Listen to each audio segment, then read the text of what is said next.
Welcome to the Audio Bible, where we read the Bible every day, from the book of Genesis to the book of Revelation. Today, we're reading Genesis chapter 35.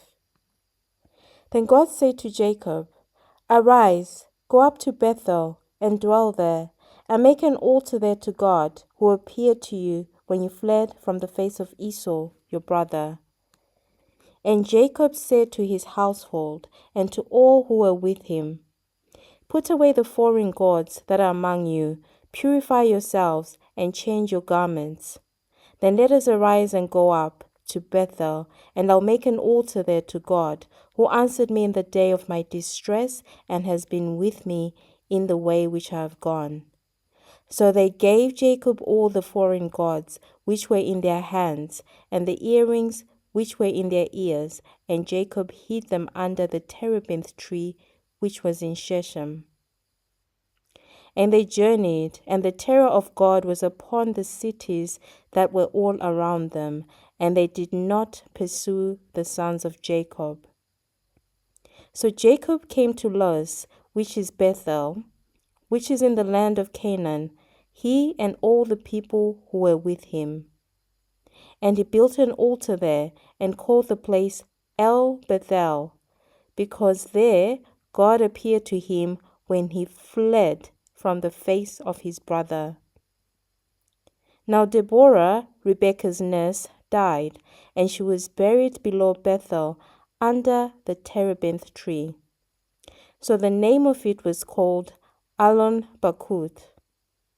Then God appeared to Jacob again when he came from Padan Aram and blessed him. And God said to him, "Your name is Jacob. Your name shall not be called Jacob any more, but Israel shall be your name." So he called his name Israel. Also God said to him, "I am God Almighty. Be fruitful and multiply. A nation and a company of nations shall proceed from you, and kings shall come from your body. The land which I gave Abraham and Isaac I give to you, and to your descendants after you I give this land." Then God went up from him in the place where he talked with him. So Jacob set up a pillar in the place where he talked with him, a pillar of stone, and he poured a drink offering on it, and he poured oil on it. And Jacob called the name of the place where God spoke with him, Bethel. Then they journeyed from Bethel, and when there was but a little distance to go to Ephrath, Rachel labored in childbirth, and she had hard labor. Now it came to pass, when she was in hard labor, that the midwife said to her, "Do not fear, you will have this son also." And so it was, as her soul was departing, for she died, that she called his son Ben-Oni, but his father called him Benjamin.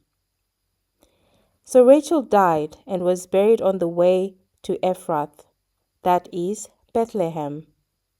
And Jacob set a pillar on her grave, which is the pillar of Rachel's grave to this day. Then Israel journeyed and pitched his tent beyond the tower of Edar. And it happened, when Israel dwelt in that land, that Reuben went and lay with Bilhah, his father's concubine, and Israel heard about it. Now the sons of Jacob were 12. The sons of Leah were Reuben, Jacob's firstborn, and Simeon, Levi, Judah, Issac, and Zebulun. The sons of Rachel were Joseph and Benjamin. The sons of Bilhah, Rachel's maidservant, were Dan and Naphtali. And the sons of Zilpah, Leah's maidservant, were Gad and Asher. These were the sons of Jacob who were born to him in Padan Aram. Then Jacob came to his father Isaac at Mamre, or Kirjath-arba, that is, Hebron. where Abraham and Isaac had dwelt. Now the days of Isaac were 180 years. So Isaac breathed his last and died, and was gathered to his people, being old and full of days. And his sons Esau and Jacob buried him.